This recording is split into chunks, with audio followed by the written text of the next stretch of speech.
আম্মা জান আয়েশাতুল হুমায়রা আল্লাহ পাকি হাবিবে পেয়ারা মাথার উপরে হাতটা বোলায়, মুখের উপরে মুখ মোবারকের উপরে হাতটা বোলায়, দাড়ির ভিতরে আঙুলটা দিয়ে দাড়িটা ম্যাসাজ করে দেয়। হঠাৎ দেখতে পাওয়া যায় আম্মা জান আয়েশার মাথাটা উপরের দিকে উঠে গেছে, চোখটা আসমানের দিকে চলে গেল। পূর্ণিমার রাত, পূর্ণিমার রাত, আকাশ ভর্তি তারকা।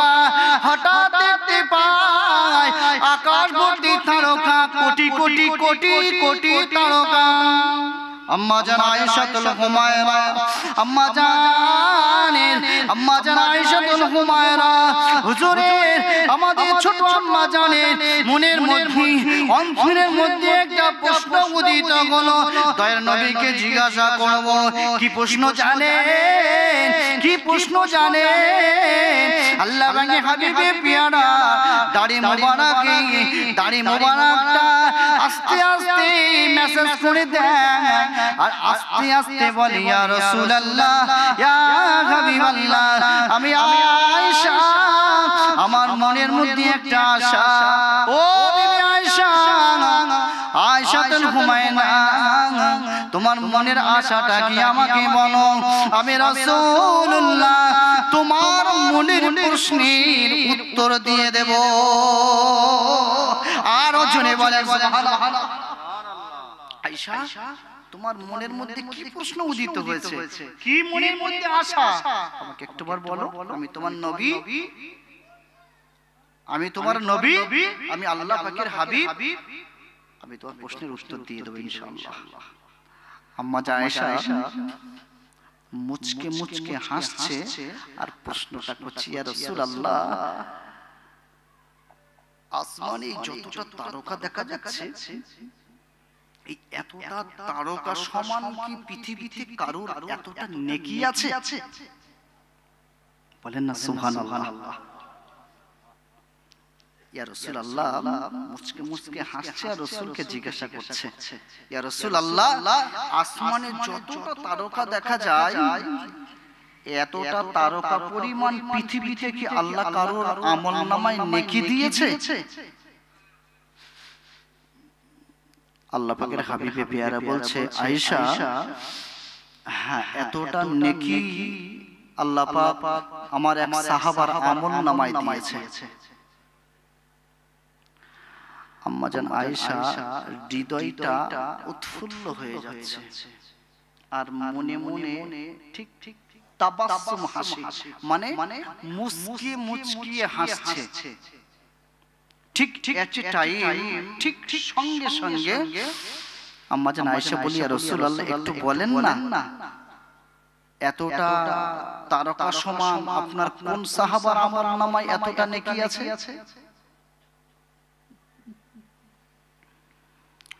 আল্লাহ পাকের হাবিবে পেয়ারা বলল, আয়েশা, এতটা তারকা সমান পরিমাণে নেকি আছে আমার একটা সাহাবার, সেই সাহাবাটা হলো উমর। জোরে বলেন সুবহানাল্লাহ, আর জোরে বলেন সুবহানাল্লাহ। আম্মা জান আয়েশার মনটা মলিন হয়ে গেল, একটু জানো মুচকি হাসিটা বন্ধ হয়ে গেছে। আচ্ছা, একটু বলুন তো কেন? জানা আছে? জানা আছে কি? মুচকি হাসিটা বন্ধ হয়ে গেছে। আল্লাহ পাকের হাবিবে পেয়ারা আশিক মাসুক স্বামী স্ত্রীর কথা তো, আর আল্লাহ পাকের নবী তো সব বুঝেন, সব তো জানেন। আল্লাহ পাকের হাবিবে পেয়ারা আর চোখে তাকিয়ে দেখছে আম্মা জান আয়েশার মনটা খারাপ। রাসূলুল্লাহ মুচকি হেসে বলছে, আয়েশা, তোমার মনটা বুঝি খারাপ? সুবহানাল্লাহ। আয়েশা, তোমার মনটা বুঝি খারাপ? না ইয়া রাসূলুল্লাহ, ইয়া রাসূলুল্লাহ, না না, আলহামদুলিল্লাহ। হযরত ওমর ফারুক হুজুরের আমলনামায় এতটা সওয়াব, আমি খুশি। কিন্তু রাসূল তো জানে, আম্মা জান আয়েশা চেয়েছিল যে ওই জায়গাটায় ওমর ফারুকের নামটা না করে আমার আব্বা আবু বকরের কথাটা যেন বলে। সুবহানাল্লাহ বলে, জোরে সুবহানাল্লাহ বলে, নারায়ে তাকবীর। এই আশায় মুচকে মুচকে হাসছিল, নিশ্চয়ই আমার আব্বুর নাম করবে, নিশ্চয়ই আমার আব্বা আবু বকরের কথা বলবে। আল্লাহ পাকের বান্দারা,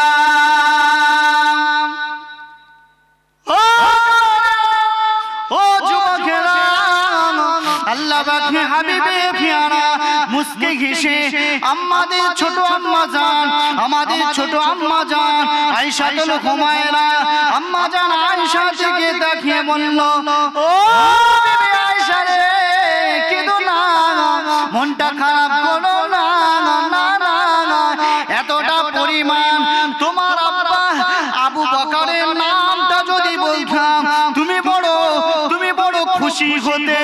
আম্মা জান আয়েশা ঠিক করে হেসে ফেলেছে। আরো জোরে বলেন সুবহানাল্লাহ। ও বিবি আয়েশা, না না, এতটা নেকি আমার সাহাবা, আমার হিজরতের বন্ধু, আমার বাল্যকালের বন্ধু, আমার বাল্যকালের বন্ধু, আমার জীবন যৌবনের বন্ধু, আমার হিজরতের বন্ধু, আমার ওয়াফাতের পরেও কবর জগতের বন্ধু আবু বকরের আমলনামায় এতটা নেকি নাই। না না আয়েশা, তোমার আব্বা, আমার শ্বশুর আব্বা, আমার প্রথম সাহাবা আবু বকরের আমলনামায় এতটা সব নাই। সারা পৃথিবীর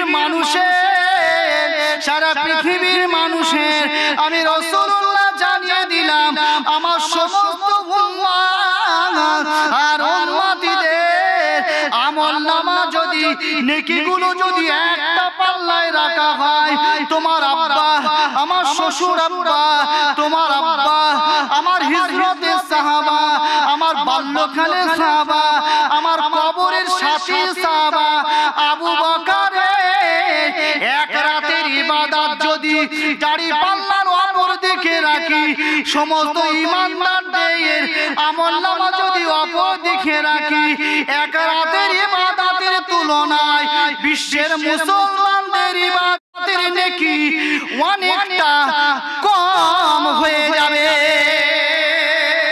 আরো জোরে বলেন সুবহানাল্লাহ। না, ওটা ওমরের সারা জীবনের ইবাদতের নেকি, তোমার আব্বার অতটা নয়। এক রাতের ইবাদত, এক রাতের বেনিফিট, এক রাতের সওয়াব সারা বিশ্বের মুসলমানের আমলনামা এক পাল্লায় রেখে ওই এক রাতের ইবাদত একদিকে রাখলে তোমার আব্বা, আমার শ্বশুর আব্বা, আমার প্রথম সাহাবা আবু বকরের ইবাদতটা পাল্লা ভারী হয়ে যাবে। সুবহানাল্লাহ। না, ওখানে উমরের কথা আমি বলেছি, আবু বকরের কথা কেন বলতে যাব? আল্লাহ পাকের হাবিবে পিয়ারার ছোট বিবি, আমাদের ছোট আম্মা জান বলে উঠলেন আলহামদুলিল্লাহ। বলেন না সুবহানাল্লাহ। অন্যদিকে যাব, ওমর ফারুক হুজুরের কথা বলছিলাম। কোন ওমর ফারুকের ইজ্জত তালি কতটা বেশি, কতটা বেশি। নিঃসন্দেহে ওমর ফারুক হুজুরের অনেকটা ইজ্জত। আল্লাহ রাসূল বলেন, রাআইতু উমারা ইয়াসিরু ফিল জান্নাতি, আমি জান্নাতে ঘুরতে ফিরতে দেখেছি উমরকে। আমি রাসূলুল্লাহ বলছি, আমার পরে যদি কেউ নবী হতো সেটা উমর হতো। আসমান ভর্তি তারকা, যদি কারোর এতটা সওয়াব থাকে সেটা হলো উমর। এর দ্বারা আপনারা কি বুঝছেন? উমরের সম্মানটা কি অনেক না কম? অনেক। এক তারিখে আবু বকর হুজুর ইন্তেকাল করলেন। রাসূলের ওফাতের পর সকলের সমন্বয়ে, সকলের সহমতে ওই মদিনার মসনাদে বসেছিল আবু বকর হুজুর। আবু বকর হুজুরের ইন্তেকালের পরে এবার আমি আসল কথায় যাচ্ছি, আপনাদের সেই ফতোয়া যে অন্ধ ব্যক্তির হাতে যদি স্টিয়ারিং থাকে, ও খানায় পড়ে যাবে, ডোবায় উল্টিয়ে পড়ে যাবে, মাজার পর্যন্ত পৌঁছাবে না, রাস্তার উপরে অটুট থাকবে না, গন্তব্যস্থলের দিকে যাচ্ছে। আবু বকর হুজুরের ওফাতের পর মদিনার মসনদটা ফাঁকা, সকলা একটা জায়গায় হলেন। মাশওয়ারা করে আলোচনা করে একটা ডিসিশন টানলো, এই মাসনাদে একমাত্র একজনকেই বসানো যায়, সেটা হলো উমারে ফারুক। বলেন সুবহানাল্লাহ। সকলে আলোচনা সাপেক্ষে ওমর ফারুক হুজুরের কাছে গেলেন। ভাই ওমর, জি জি ভাইরা, কি উদ্দেশ্য নিয়ে? হুজুর, আল্লাহ পাকের হাবিবে পিয়ারার ইন্তেকালের পরে আবু বকর হুজুর মাসনাদে বসেছিল, আমরা মেনে নিয়েছিলাম নেতা হিসাবে। হুজুর, আবু বকর হুজুর চলে যাওয়া বিরহ জ্বালা আমাদের গায়ে এখনো সেই ব্যথা আছে, কিন্তু মদিনার মাসনাদটা বড় ফাঁকা দেখে আমাদের কলিজাটা টুকরা টুকরা হয়ে যাচ্ছে। হুজুর, ইসলাম জাহানের দ্বিতীয় খলিফা হিসাবে, আমরা ইসলাম জাহানের দ্বিতীয় খলিফা হিসাবে, দ্বিতীয় নেতা হিসাবে আবু বকর হুজুরের পরে আপনাকে দেখতে চাই। আপনি মাসনাদে বসুন। খুব গভীর মনোযোগ দিয়ে শুনতে হবে, খুব গভীর মনোযোগ দিয়ে। এমন করলে হবে না। দরুদ শরীফ আল্লাহুম্মা সাল্লি আলা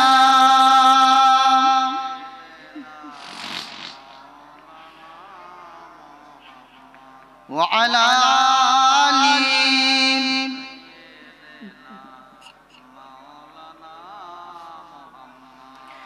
আশকো ভেসে হযরতে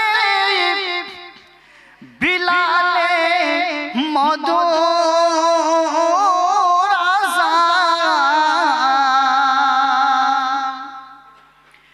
আশকো ভেসে হযরতে বিলালে মধুর আযান, যে আযানে ছিল এমন প্রেম মুগ্ধ রহমান। সুবহানাল্লাহ বলেন, আর জোরে সুবহানাল্লাহ বলেন।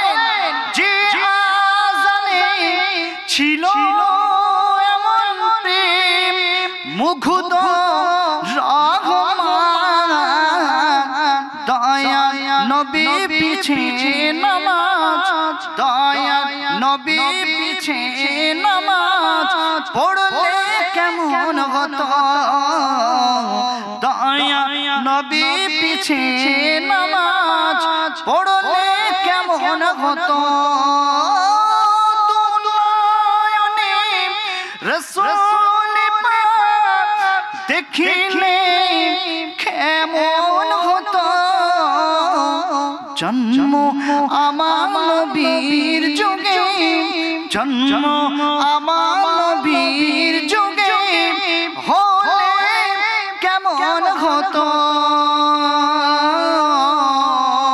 আল্লাহুম্মা সাল্লি আলা সাইয়্যিদিনা ওয়া আলা আলি সাইয়্যিদিনা।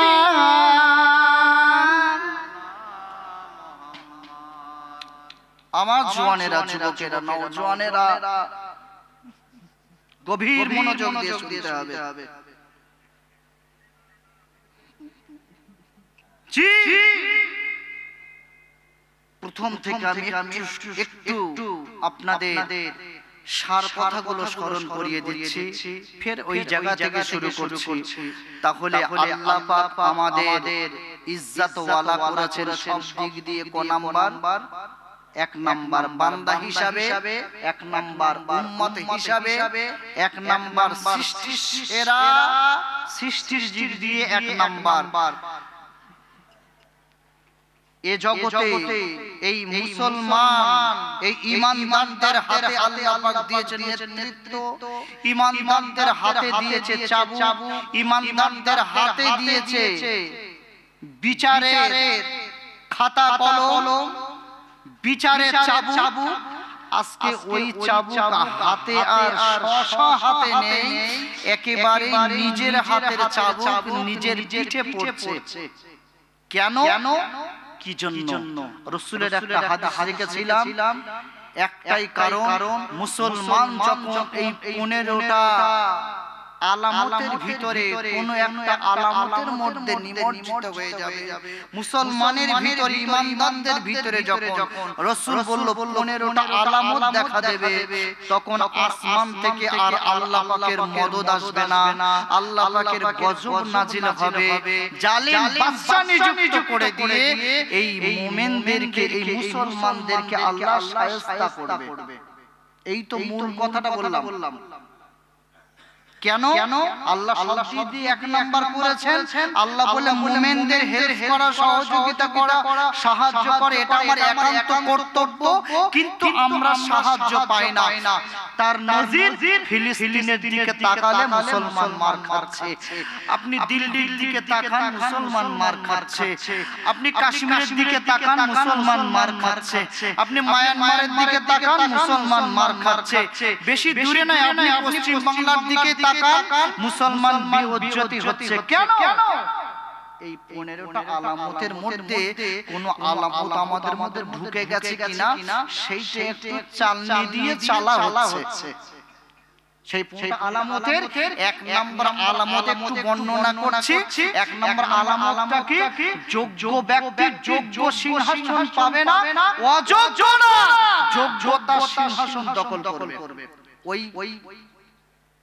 ওই হুকুমের উপরে, মানে ওই 1 নাম্বার পয়েন্টের উপরে আলোচনা হচ্ছে।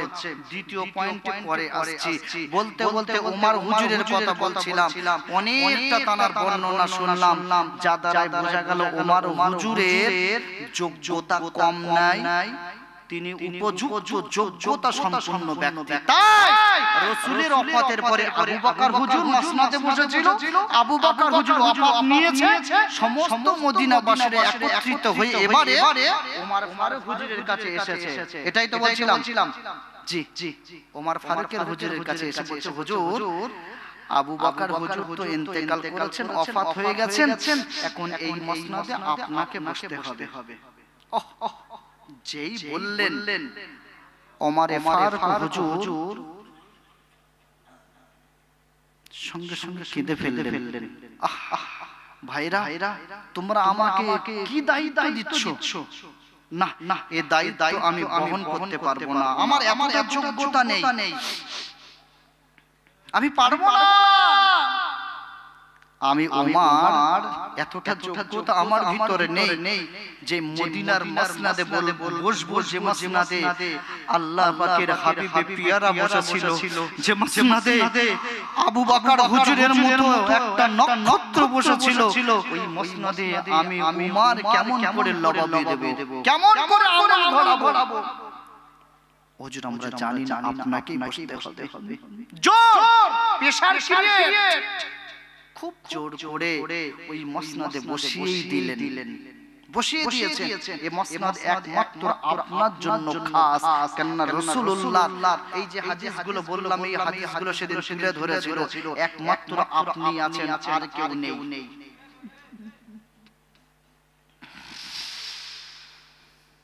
আল্লাহ বলে, বান্দারা বান্দেরা,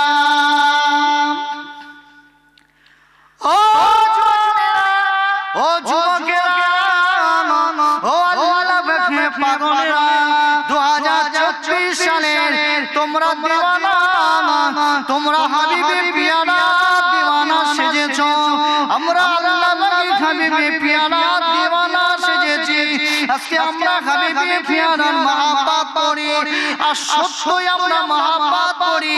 যদি বলেন হুজুর কেমন করে আপনি বললেন, একটা প্রমাণ দেন, অবশ্যই প্রমাণ দিতে পারবো।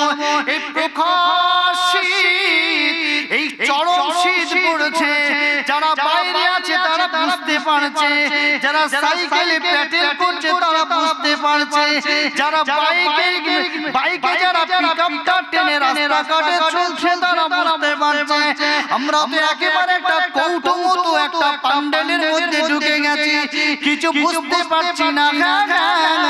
আমাদের ভিতরে আল্লাহ হাবিবে পিয়ারা মহব্বত আছে, এই জন্যই বলছি, বাড়িতে মাখমালির খাট আছে, বিছানা আছে, গদি তো সোফা আছে, না চাঁদের মতো ফুটফুটে জ্যোৎস্না আমার বিবি আছে, আমার বাচ্চা আছে, ছেলে আছে, মেয়ে আছে।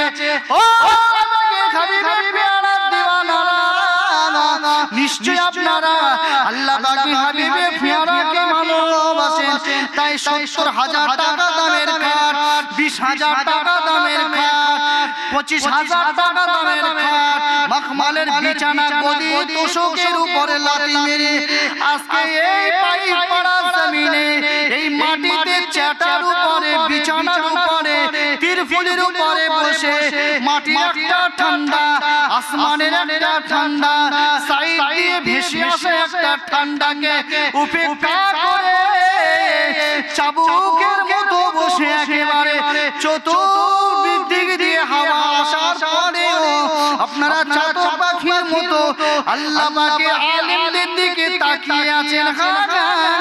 আপনাদের ভিতরে নিশ্চয় আল্লাহ পাকের ভয় আছে, জাহান্নামের ভয় আছে, আল্লাহ পাকের হাবিবের প্রিয়নার মহব্বত আছে। ও জওয়ানেরা, ও যুবকেরা, ও নওজওয়ানেরা, মায়েরা, বোনেরা, বেটিরা, আব্বারা, কানটা খাড়া করে শুনুন। ওমরে ফারুক হুজুরকে প্রেসার ক্রিয়েট করে জোর জবরদস্তি করে মসনদে বসিয়ে দিলেন, মদিনার খেলাফতি দিলেন। আপনাকে মসনদে বসতে হবে, প্রেসার ক্রিয়েট করে না, না আমরা মানব না। আল্লাহ পাকের হাবিবে প্যারা আপনার কথা বলে গেছে, আপনার অনেক লাখ লাখ দিয়ে গেছে, আমরা খুশি, আপনাকে বসতে হবে। আল্লাহ পাকের হাবিবে প্যারা দ্বিতীয় খলিফা, দ্বিতীয় সাহাবা, ইসলাম দানের দ্বিতীয় খলিফা হযরত ওমর ফারুক রাদিয়াল্লাহু তাআলা মদিনার মসনদে বসেছে বটে, কিন্তু তার হৃদয়ে একটা গুনগুন গুনগুন স্বরে কান্নার আওয়াজ সদা সর্বদা ভেসে আসে। মসনদে বসেছে বটে, কিন্তু তার হৃদয় থেকে যেন একটা কান্নার কোলাহল, কান্নার একটা ব্যথা যেন সবসময় ভেসে আসছে। মসনদে বসেছে, আমরাও অনেক মসনদে বসি, একটা সিংহাসনে থাকি, সেখান থেকে আবার মানুষগুলো অনুমতিতে, সমর্থনে ওই সিংহাসনটা ছেড়ে আরেকটু উঁচু সিংহাসনে যায়। আমাদের মনে হয় যেন এক মাস রোজা করে ঈদুল ফিতর পেয়েছি, বগলে হাতটা দিয়ে বগল বাজাতে শুরু করে যায়। টালির ঘরটা এইবারে হয়তো একটু তক্তা তক্তা মারা যাবে। একতলাওয়ালা মনে করে যাক এইবারে হয়তো প্যারিস পুষ্টি আর টালিটা লাগে উপরে আবার রাজমিস্ত্রি ডাকতে পারবো না, বেশি প্রকাশ্য বলা যায় না, সমস্যা থাকে।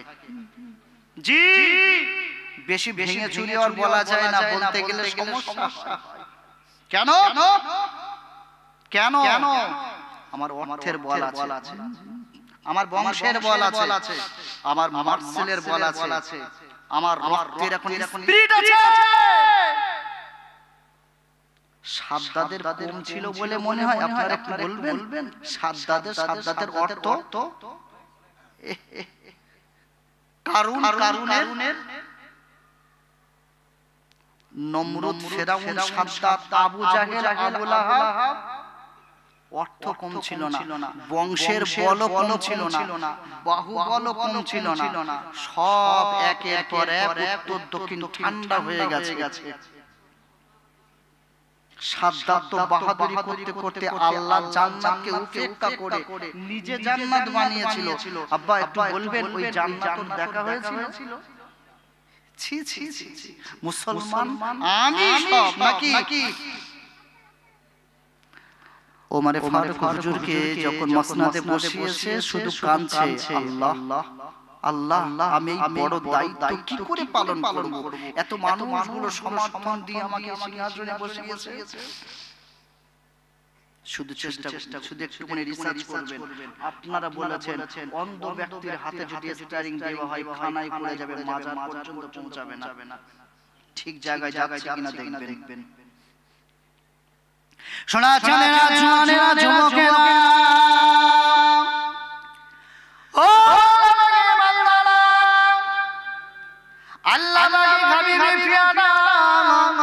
দ্বিতীয় সাহাবা ইসলাম জাহানের দ্বিতীয় খলিফা হযরত উমর ফারুক রাদিয়াল্লাহু তাআলা মদিনা নববীতে নামাজরত অবস্থায় থাকেন। মাগরিবের নামাজ আদায় হয়ে যায়, ঈশার নামাজ আদায় হয়ে যায়, আস্তে আস্তে বাড়ির সমস্ত সাহাবারা চলে যায়। আল্লাহ পাকের হাবিবে প্যারা মুস্তাফা জানে রহমত দ্বিতীয় সাহাবা হযরত উমর ফারুক রাদিয়াল্লাহু তাআলা আনহু বাড়ির দিকে যায় না। রাতটা গভীর হয়ে যায়, রাতটা গভীর হয়ে যায়, রাতটা আরো বেড়ে যায়, ভারী রাত এসে যায়। আল্লাহ পাকের বান্দা ইসলাম জাহানের দ্বিতীয় খলিফা হযরত উমর ফারুক সিজদায় পড়ে যায়। সিজদায় গিয়ে টুকরে টুকরে কাঁদে, টুকরে টুকরে কাঁদে। সিজদা থেকে উঠে দুই সিজদার মাঝখানে কাঁদে, টুকরে টুকরে কাঁদে। আবার সিজদায় চলে যায়, আবার টুকরে টুকরে কাঁদে। কিছু সাহাবারা তারা ওই রাস্তা দিয়ে যায়, রাস্তা দিয়ে যেতে যেতে দেখে মসজিদে নববীর ভিতরে, মসজিদের ভিতরে জানো কেউ কোনো একটা বাচ্চা মানুষের মতো টুকরে টুকরে কে জানো কাঁদে। ও আমাকে বান্দারা কিতাবওয়ালা লেখে ওই মসজিদে নববীতে কোনো বাচ্চা মানুষ কাঁদে না, কোনো আর্তনাদ করা ব্যক্তিটা অন্য কেউ নয়, ওটা হলো ইসলাম জাহানের দ্বিতীয় খলিফা হযরত উমর ফারুক। সাহাবায়ে কেরামরা চলে যায়, সাহাবায়ে কেরামরা উমর ফারুক হুজুরের কাছে চলে যায়। হুজুর আপনি কাঁদেন কেন? আপনার কান্নার কারণটা কি? আপনি এত কাঁদেন কেন? হুজুর আপনার কান্নার কারণটা বলেন না। আপনি যদি না বলেন মদিনার বাজারে বলে দেব আজকে উমর হুজুর রাত জেগে এত কেন কান্নাকাটি করে। আপনার ইবাদতটা প্রকাশ হয়ে যাবে, আপনার আমলটা প্রকাশ হয়ে যাবে। ও ভাইরা আমি উমর কেন কাঁদি জানেন? কেন কাঁদি জানেন? আমি উমর, আমি তো মসজিদে বসতে চাই না, আমি মসজিদে তো বসতে চাই না। আপনারা তো আমাকে বসিয়েছেন, আপনারা তো আমাকে বসিয়েছেন। আমার বড় ভয় হয়, আমার বড় ভয় হয় এই মদিনার এরিয়া শেষ প্রান্তরে, কুফা প্রান্তরে, কুফার প্রান্তরে, না না কুফা প্রান্তরে, ওই কুফার প্রান্তরে, কুফার দরিয়ার মুখে, কুফার শেষ প্রান্তরে যদি একটা কুকুরের বাচ্চা, মানুষের কথা নয়, মানুষের বাচ্চার কথা ভাবে না, মানুষের বাচ্চার কথা নয়, যদি একটা কুকুরের বাচ্চা কুফার প্রান্তরে ফুরাত নদীর কূলে যদি না খাওয়ার জন্য, পানি তৃষ্ণার জন্য পানি পান করবে বলে যদি পানি পান না করতে পেরে টুকরে টুকরে কাঁদতে কাঁদতে যদি মারা যায়, আমার এই রাজত্বকালে যদি ফোরাত নদীর কূলে একটা কুকুরের বাচ্চা না পানি পান করতে পেরে যদি মারা যায়, হাসরের ময়দানে আমার আল্লাহ পাক আমাকে বলবে তোমাকে মদিনার মসনদে বসানো হয়েছিল তোমার রাজত্বকালে ফোরাত নদীর কূলে, মানুষের বাচ্চা নাই, মানুষের বাচ্চা নাই, একটা কুকুরের বাচ্চা খাবার কষ্টতে, তৃষ্ণার কষ্টতে তুমি সেখানে পৌঁছাতে পারলে না, তার মুখে পানি ধরতে পারোনি, না যাওয়ার কারণে সে বাচ্চাটা মারা গেছে। ওই কুকুর বাচ্চার মারা যাওয়ার জন্য তোমার কাইফিয়াত দিতে লাগবে। ভাইরা ওই ফোরাত নদীর কূলে ওই কুকুর বাচ্চার হিসাবটা আমি কিয়ামতের ময়দানে কেমন করে দেব? আমি উমর ওই চিন্তায় কাঁদিতে রয়েছি। আরো জোরে বলে সুবহানাল্লাহ, দুরূদ শরীফ আল্লাহুম্মা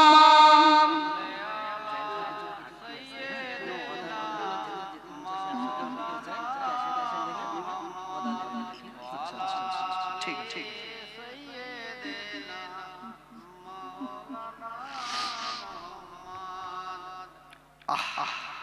নেতা।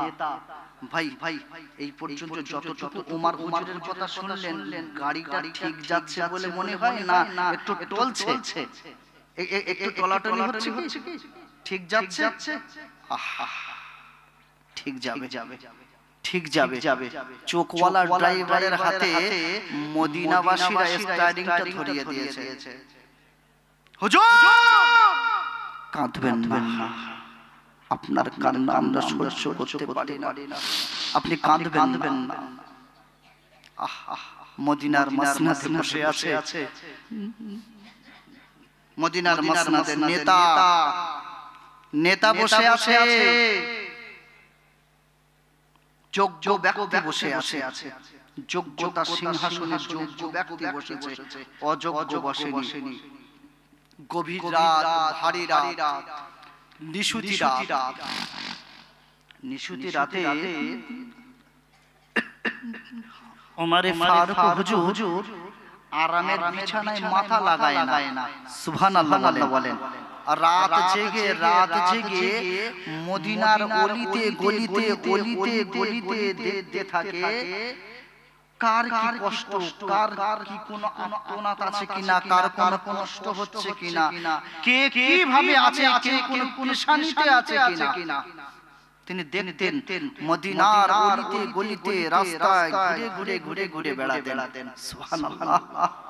নেতা এক তারিখে ঠিক এই আমলটাই করছেন, গভীর রাত তাহাজ্জুদের ওয়াক্ত, ভারী রাতে মদিনার এক রাস্তা দিয়ে ওমরে ফারুক হুজুর টুক টুক টুক করে হেঁটে যাচ্ছেন। আল্লাহ, আমি আমার কথা বলছি,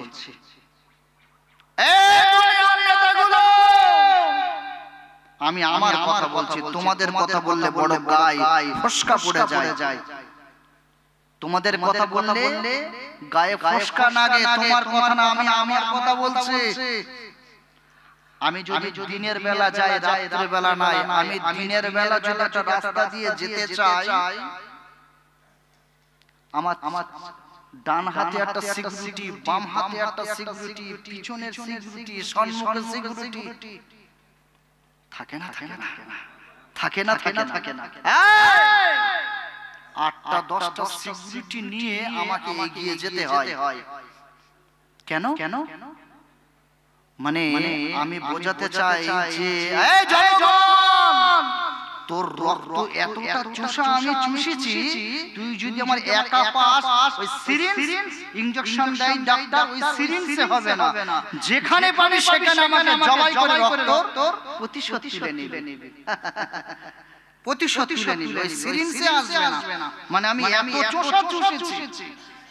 তাই ডান হাত বাম হাত, পায়ের তলায়, মাথার উপরে, বগলের নিচে, চারিদিক দিয়ে সিকিউরিটি নিয়ে দিনের বেলা দিনের আলোতে চললেও আমার সিকিউরিটি লাগে। আর ওমরে ফারুক রাতের গভীর রাতে মদিনার রাস্তা দিয়ে যাচ্ছে, ওই দাউদ সিকিউরিটি। সুবহানাল্লাহ বলা যায় না? সুবহানাল্লাহটা বলা যায় না? নারে তাকবীর! জি টুক টুক করে যায়, আর দেখতে পাচ্ছে কিছুটা যাওয়ার পর একটা কুঁড়ে ঘর থেকে, একটা ঝুপড়ি ঘর থেকে দুটো যেন বাচ্চার কান্নার আওয়াজ ওমর ফারুক হুজুরের কান পর্যন্ত পৌঁছে এসেছে। কি করে থাকবো? এই আওয়াজটা নিশান করে পা করে ওমর ফারুক হুজুর এগিয়ে গেল। এগিয়ে গিয়ে দরওয়াজায় আস্তে করে আওয়াজ করলেন, আসসালামু আলাইকুম ইয়া আহলাল বাইত, আসসালামু আলাইকা ইয়া আহলাল বাইত। ঘরে কে আছেন? সালাম দিলেন। ঘরের ভিতর থেকে আওয়াজ আসে, কে? এমন কণ্ঠ, আর এই গভীর রাতে কে আপনি? মা, একটু দরওয়াজাটা খুলবেন? সুবহানাল্লাহ। মা, একটু দরওয়াজাটা খুলবেন? আল্লাহ। সোনার মানে কেনা জওয়ানেরা, যুবকেরা, ও তো আমার মতো একটা অন্ধ ব্যক্তির হাতে স্টিয়ারিং ধরিয়ে দিয়ে আপনারা সকলেই বসে আছেন নিশ্চিন্তায়। আচ্ছা, এই গাড়িটা মাজার পর্যন্ত পৌঁছাবে বলে ঈমানি বিশ্বাস আছে? হ্যাঁ, যার দুটো চোখ ভালো, ড্রাইভিং লাইসেন্স আছে এবং রোডে গাড়ি চালায়, আপনি নিশ্চিন্তায় ঘুমিয়ে থাকুন। এই গাড়ি একটা সময় না একটা সময়ে, 1 ঘন্টা হোক আর 2 ঘন্টা হোক আর 5 ঘন্টা হোক, নিশ্চিন্তায় আপনি ঘুমান। এখান থেকে ধর্মতলায় যাওয়ার নিয়ত করে টিকিট কেটে বসে থাকুন, ধর্মতলায় পৌঁছে যাবেন, আপনার ঘুম ভাঙিয়ে ধর্মতলায় নামিয়ে দেবে। দেবে না? দেবে না? চোখওয়ালা ব্যক্তি যে ড্রাইভিং করতে পারে, হ্যাঁ হ্যাঁ, তাহলে চোখওয়ালা ব্যক্তি নিয়ে যাওয়া সম্ভব আছে। অযোগ্য ব্যক্তি যার দুটো চোখ নেই, অন্ধ ব্যক্তি, এখান থেকে মাজার পর্যন্ত গাড়ি নিয়ে যাওয়ার ক্ষমতা তার নেই। ও যাওয়ার আগেই একটা খানায় উল্টিয়ে পড়ে যাবে। কথা ঠিক না? আসুন, এই ফতোয়াটা আপনারা নিজেরা দিয়েছেন, আমিও জেনে নিয়েছি, সত্যিই তাই। এর উপরে ইস্তেকামাত থাকুন। আসুন, হাতে ওমর রাদিয়াল্লাহু তাআলা আনহুর কথা একটা মনে পড়ে গেছে। হ্যাঁ হ্যাঁ, আল্লাহ পাকের হাবিবে পিয়ারা দ্বিতীয় সাহাবা, ও পাকের বান্দারা, কোন ওমরের কথা বলছি জানেন? আল্লাহ পাকের হাবিবে পিয়ারা মিরাজ শরীফ থেকে ফিরে আসার পরে বারে বারে সাহাবাদেরকে বলেন, রাআইতু উমারা ইয়াসিরু ফিল জান্নাতি, রাআইতু উমারা ইয়াসিরু ফিল জান্নাতি। আমি রাসূলুল্লাহ, আমি হাবিবুল্লাহ, আমি নিজে চোখে দেখেছি, আমি নিজে কানে শুনেছি, জান্নাতের ভিতরে, জান্নাতের ভিতরে আমার সাহাবা উমরকে ঘুরতে দেখেছি। আরো জোরে বলেন সুবহানাল্লাহ। ও আমাদের বান্দারা, কোন উমরের কথা মনে পড়েছে জানেন? রাআইতু উমারা ইয়াসিরু ফিল জান্নাতি। এতটুকু বলেই আমার আপনার নবী আল্লাহ পাকের হাবিবে পিয়ারা ক্ষান্ত হলেন না। আল্লাহ পাকের হাবিবে পিয়ারা জানালেন, না না, আমি রাসূলুল্লাহ জানিয়ে দিলাম ওই উমর সম্পর্কে, আমি হলাম শেষ নবী, আনা খাতামান নবী, লা নবিয়্যা বাদি। আমি হলাম শেষ নবী, আমার পরে কোনো নবী হবে না। লাউ কানা বাদা নবিয়ান ইল্লা উমর, আমার পরে যদি কেউ নবী হতো, না না, উসমান নাই, আবু বকর নাই, আলী কাররামাল্লাহু ওয়াজহাহু নাই। আমি রাসূলুল্লাহ জানিয়ে দিলাম ওই নবী হওয়ার পাঠ, ওই নবী হওয়ার ক্ষমতাটা রাখে আমার আল্লাহ যাকে দিয়েছে, সেটা হলো উমর ফারুক। আরো জোরে বলেন সুবহানাল্লাহ। আগে উমর হুজুরের বর্ণনাটা শুনে নেন, কোন উমরের কথা বলছে। আল্লাহ রাসূল বললেন, রাআইতু উমারা ইয়াসিরু ফিল জান্নাতি, আমি রাসূলুল্লাহ দেখলাম উমর জান্নাতের মধ্যে ঘোরাফেরা করছে। সুবহানাল্লাহ। আরো একটা সার্টিফিকেট রাসূলুল্লাহ দিয়ে গেলেন যে আমি হলাম শেষ নবী, আমার পরে যদি কেউ নবী হতো তাহলে আল্লাহ পাক ওমর, আল্লাহ পাক আবু বকরকে নয়, আলী উসমানকে নয়, আল্লাহ পাক ওমরকেই নবী বানাতেন। আল্লাহ আকবার।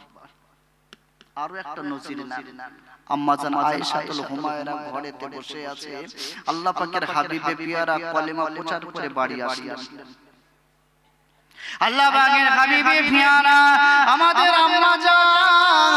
আম্মা জান আয়েশাতুল হুমায়রা, আমাদের ছোট আম্মা জানের উরুতে মাথাটা রেখে আল্লাহ পাকের হাবিবে পিয়ারা মাথাটা রেখে একটু বিশ্রাম নিচ্ছে। ও আমাদের বান্দারা, হালুয়া পাইক পাড়ার মানুষেরা, 2024 সালের গোলামে হাবিবে পিয়ারার গোলামেরা, আল্লাহ পাকের বান্দারা শুনে রেখে দাও, কোন উমরের কথা মনে পড়ে গেছে জানেন? ওই উমরের বর্ণনা করে করছি, একটু শোনেন। একটু পরে বিস্তারিত কথা হবে, একটু পরে চোখওয়ালা ড্রাইভারের কথা হবে। না না না, অন্ধ ড্রাইভারের কথা বলবো না, অন্ধ নেতৃত্ব দেনেওয়ালার কথা বলবো না, যোগ্য ব্যক্তির কথা বলবো, অযোগ্য ব্যক্তির কথা বলবো না। 15টা আলামতের মধ্যে 1 নম্বর আলামত আমি আপনাকে বর্ণনা করে শোনাচ্ছি। 15টা বলার মতো সময় হবে কিনা জানি না। ও